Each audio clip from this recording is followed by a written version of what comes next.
हमारा स्कूल ये एक ऐसा कैद खाना था जहाँ के नियम कायदे कानून कुछ अलग होते थे। इस जेल के कैदी डेली अपने घर से बस्ता टांग के यहाँ पे आते हैं दिहाड़ी करने। कई माँ बाप उनके बच्चों को खुद इस जेल में फेंक के जाते हैं ताकि उनका बच्चा जिंदगी में एक सक्सेसफुल दिहाड़ बन सके। दरिंदे रोक दे बच्चा। मैं अपनी दिहाड़ी करने वैन से जाता था। हमारी वैन वाले ड्राइवर का नाम था भैया जी और उसकी वैन का नाम था मैजिक, जिसका हर दूसरे दिन टायर पंचर हो जाता था। बच्चे लोग स्कूल जाके पढ़ना सीखे ना सीखे टायर पंचर बनाना जरूर सीख जाते थे। लेकिन भैया जी से मेरा अलग अटैचमेंट था। उनसे मेरे को दिल से नफरत थी। ये आदमी सुबह 5 बजे आके मेरे घर के सामने हॉर्न बजाता था। अरे भैयू, ओए भैयू, जल्दी से तैयार हो जा बेटा, 5 मिनट में निकलना है फटाफट। 9 बजे का स्कूल है यार हमारा। लेकिन ये आदमी सुबह सबसे पहले आके मेरे को लेता था।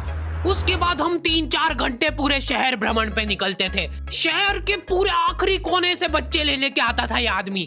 जहाँ पे वैन जा भी नहीं सकती उधर कूदा कूदा के ले जाता था ये, और फिर टायर पंचर हो जाते थे। शाम पड़े वापस से हमको घर घर छोड़ के आता था ये। जिंदगी बर्बाद कर दी थी भैया जी ने मेरी। सबसे पहले लेते थे और सबसे आखिर में छोड़ते थे। लेकिन मैं फिर भी उसी वैन में जाता था क्योंकि चमेली भी हमारी वैन में आती थी।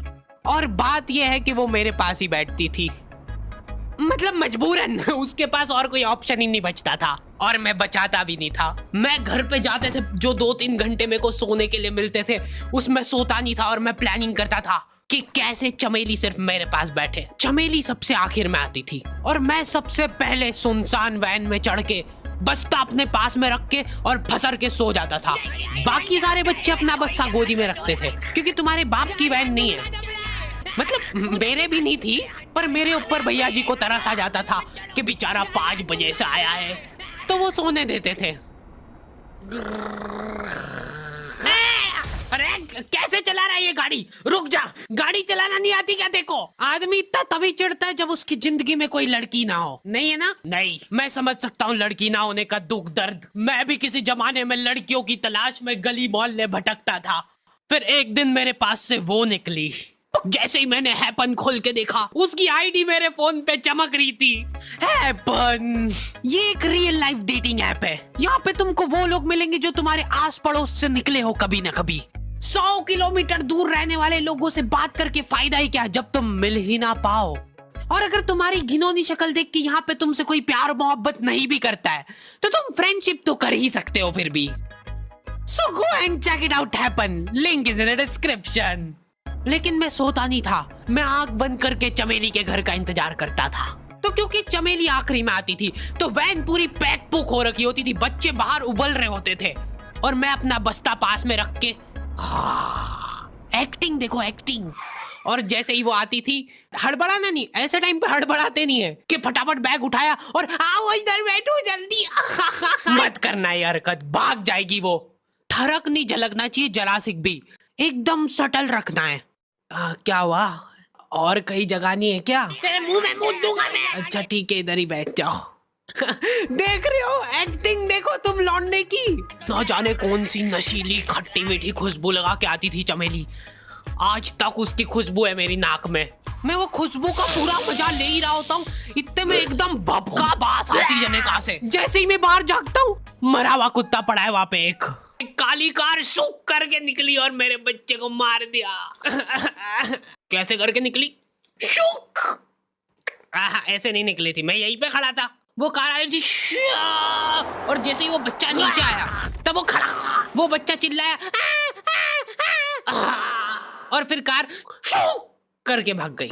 उधर कुछ बच्चे ऑटो रिक्शा से भी आते थे स्कूल।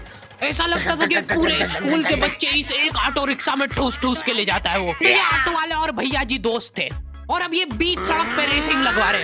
इनकी गाड़ियां उबला रही है बच्चों से, फिर भी नहीं मान रहे ये लोग। स्कूल जाके वो पीछे मुलट के देख रहा है तो एक बच्चा नहीं बचा उसके ऑटो रिक्शा में। हमारे भैया जी बेचारे पीछे से उनके गिरे हुए बच्चों को उठा उठा के ला रहे थे। ये सब हरकतें करके हम लोग जैसे तैसे कैद खाना पहुंच जाते हैं। सुबह 5 बजे से निकलने के बावजूद हम लोग लेट पहुंच रहे हैं वहाँ पे पहुंच के हमने देखा कि 4 लौंडे मरे हुए पड़े हैं जिनको डॉन ने मारा है। डॉन हमारे स्कूल की इंचार्ज थी। डॉन का कद छोटा था और पेट मोटा था और आश्चर्य की बात यह है कि समय के साथ उसकी हाइट कम हो रही थी। मतलब बड़े नहीं बड़े वो चलता है एक बार को, पर इसकी कम हो रही थी। डॉन बहुत स्ट्रगल करके कार से स्कूल आती थी खड़े होके, क्योंकि बैठ जाए तो उसको सामने की सड़क नहीं दिखती थी। वो अलग बात है, खड़े होके भी पूरा नहीं दिखता था। हर रोज 2-4 कुत्ते कुचलते हुए आती थी वो। फिर मेरे को समझ आया कि रास्ते में जो कुत्ते दिखे थे वो डॉन इस कैद खाने में छत पे बैठी रहती थी स्नाइपर लेके। कोई भी कैदी कुछ गलत गतिविधि करता हुआ दिखता था तो वहीं पे, मैडम इनकी लाश का क्या करना है? अरे ये तो आपको पता ही है। कहाँ रह गए थे यार झमू दीदी? फटाफट ये खून वून साफ करो। झमू दीदी बुलेट से स्कूल आते थे और ये अफवाह फैली हुई थी पूरे स्कूल में कि उनके घर पे मर्सिडीज भी है। लेकिन झमू दीदी हम्बल रहना पसंद करते हैं। ऐसा कहा जाता था कि ये स्कूल ऑन पेपर झमू दीदी के नाम पे ही है, पर वो हम्बल रहने के लिए यहाँ पे झाड़ू पोछा लगाती है। वैसे मैडम इन्होंने करा क्या था? गैर कानूनी पेन फाइट का सट्टा खेलते थे ये लोग क्लास में। उससे मेरे को प्रॉब्लम नहीं है, मेरे को क्यों नहीं? हाँ, हमारी क्लास में पेन फाइट का सट्टा चलता था। हमारे इधर जो लौंडा पेन फाइट में जीतता था सामने वाले का पेन उसका हो जाता था। कुछ बच्चे अपना सब कुछ दांव पे लगा देते थे और कर्जे में डूब जाते थे। फिर भी वो लोग हार नहीं मानते थे और अपने दोस्त से पेन उधार लेके खेलते थे और वापस हार जाते थे। तो अब क्लास में कुछ बच्चों के पास पोटला भर के पेन पड़ा है और कुछ बच्चों के पास पेन ही नहीं है। पेन इस कैद खाने की करेंसी थी। जिसके पास जितने महंगे पेन वो उतना रईस। यहाँ पे ब्लैक में पेन इधर उधर होते थे। नॉर्मल लोगों के पास होते थे 5 रुपए वाले जीफी जेल, जो कि तुम एक पन्ने पे लिखोगे तो पीछे 10 पन्ने तक छप जाएगा। और उनसे भी गए बीते लोग होते थे जो 3 रुपए वाला यूज एंड थ्रो लेके आते थे और उससे भी उनकी अच्छी राइटिंग आ जाती थी। बहुत चिढ़ मचती थी यार मेरे को उनसे। और कुछ चुनिंदा रईस लोग होते थे जिनके पास होता था ट्राईमैक्स। हर बच्चे का सपना होता था कि उसके पास एक ट्राईमैक्स हो, साथ में आसपास 2-4 लड़कियां हो। मेरे को प्लीज मेरे को यहाँ पे ऑटोग्राफ दे दो। ये लो ट्राईमैक्स किंग के। ये ट्राईमैक्स क्या बात कर रही है? सही में एकदम रईस लोग ही अफोर्ड कर पाते थे ट्राईमैक्स। वो बाबड़े भी एक एक अक्षर लिख के रिफिल खोल के देखते थे। खाली हो रही है तो एक बार एक रईस बच्चे का ट्राईमैक्स चोरी हो गया। पूरे स्कूल में हाहू मच गई थी। वो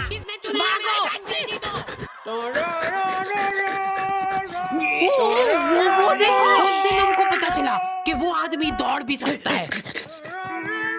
हमारे स्कूल में कुछ भी कांड हो रहा है ये आदमी सबसे पहले दौड़ के आएगा। पूरा बैग खोल चोर, और बच्चों के बैग चेक करेगा। स्कूल वालों को भी इसकी सैलरी देते वक्त सबसे ज्यादा आंख खरती है। सैलरी किस चीज की? इस आदमी की शक्ल देख के ऐसा लगता था कि ये स्पोर्ट्स की आड़ में वैन वालों के साथ मिलके बच्चों की स्मगलिंग करता है। इस महान आदमी का नाम था भूषण। इसने अपनी जांग पे टैटू करा रखा था, भू अलग जांग पे, सड़ अलग जांग पे। सर कल से खो खो खेलने के लिए कितनी बजे आना है? वो तो बैग चेक करा पहले तू। इन्होंने पूरे कैद खाने के कैदियों को लाइन से खड़ा कर दिया है। पेन हमारी क्लास के बच्चे का गुमा है और पूरे स्कूल में ढूंढ रहे हैं लोग। आखिरी में पता चलता है कि वो बच्चा घर पे भूल के आ गया था उसका पेन। सॉरी बेटा, एक फेड में मुंह देगा। ऐसे तो नमूने बच्चे थे हमारे स्कूल में, और टीचर लोग उनसे भी गए बीते थे। हमारे स्कूल में टीचरों को उनके नाम से कोई जानता ही नहीं है। बच्चों ने उनकी हरकतों के अनुसार टीचरों के नाम रखे हुए। हमारे इंग्लिश वाले टीचर का नाम था छोटा भीम। इससे चिड़चिड़ा आदमी मैंने आज तक नहीं देखा। छोटा भीम की हॉबी थी लड़कों को कूटना। उस बेचारे की हाइट छोटी थी तो बच्चे के मुंह तक उसका हाथ ही नहीं पहुंचता था। बेचारा उचक उचक के मारता था, फिर भी कमर तक ही हाथ पहुंच पाता था उसका। एक पॉइंट पे मेरे को ऐसा लगने लग गया था कि उसको सैलरी लड़कों को कूटने की मिल रही है। कभी किसी बच्चे को बहुत ज्यादा मार दिया, घायल हो गया वो बेचारा, ये लो आपका एक्स्ट्रा बोनस। होमवर्क तुम्हारा बाप करेगा क्या? सर मेरे पापा मर गए थे। तू भी मर जा। ये लो। अरे वाह, नहीं चल रही सांस, तो नहीं चल रही है। हाँ कंफर्म कंफर्म मर चुका है ये। ओह ये लो, आपका प्रमोशन हो गया है। लड़कियों से उसका अलग अटैचमेंट था। कौन सा परफ्यूम लगा के आई हो? सर थोड़ा थोड़ा दूर रहो। अरे मैं कुछ कर थोड़ी ना। भोली सी सूरत और आंखों में ठरक लेके स्कूल आ जाता था ये daily. So this means that he will jump over it and then he started ये आदमी इंग्लिश को इंग्लिश में ही ट्रांसलेट करके चल जाता था हमारी नंगी आंखों के सामने। इधर वॉशरूम में मौत का नंगा नाच मचा रखा था लॉन्डो ने। 4 लॉन्डे दिन दिन भर वॉशरूम में जाके खड़े हैं, कुछ भी नहीं कर रहे वो लोग वहां जाके। उनको बस मन की शांति मिलती है वहां जाके। अगले दिन उन चारों ने प्लानिंग करी, कुछ तो प्रोडक्टिव करते यार वहां जाके। अगले दिन वो सब पानी की बोतल लेके गए। अब वो पानी पी पी के हाथों हाथ मूत रहे हैं। और ये टीचर लोगों को प्रॉब्लम क्या है, बच्चे अगर वॉशरूम जा रहे हैं तो एक गया है तो अभी दूसरा नहीं जा सकता है। क्यों? तुम्हारे घर की लेटरिन थोड़ी ना है वो कि एक टाइम पे एक जना यूज कर सकता है। मान लो वो 2 जने अगर वॉशरूम में मिल गए तो वो क्या कर लेंगे ज्यादा से ज्यादा? भाई यहाँ का बल्ब निकाल लेते हैं ना। हाँ निकाल लो, फीस भरी है अपन ने। लॉन्डो को ऐसा लग रहा है कि इन्होंने फीस भर के पूरा स्कूल खरीद लिया है। 10 लॉन्डे कॉरिडोर में छाती चौड़ी करके चल रहे हैं प्रिंसिपल के सामने। प्रिंसिपल को इग्नोर कर रहे हैं ये लोग। इनको ऐसा लग रहा है कि इन्होंने फीस भर दी है तो प्रिंसिपल इनके पैर पड़ेगी। उनमें से आधों ने फीस भरी भी नहीं है। हमारा स्कूल बिल्कुल सेफ नहीं था। हमारे वॉशरूम में चोरियां हो जाती थी यार। बल्ब चोरी करने के बाद सब लोग अंधेरे में मूत रहे एक दूसरे के जूते पे। उधर उधर कर। उसके बाद पूरे वॉशरूम में कुछ दिख नहीं रहा है चोरी करने का। तो ये लोग हाँ नल उखाड़ के ले गए। नल कौन ले जाता है? कभी वो मछली वाले साबुन चोरी हो जाते थे, कभी ये फिनाइल की सफेद गोली को माउथ फ्रेशनर समझ के खा जाते थे। भाई भाई इसको चबा मत, इसको चूस, ज्यादा देर तक चलेगी ऐसे। ठंडक हो रही भाई, ठंडक।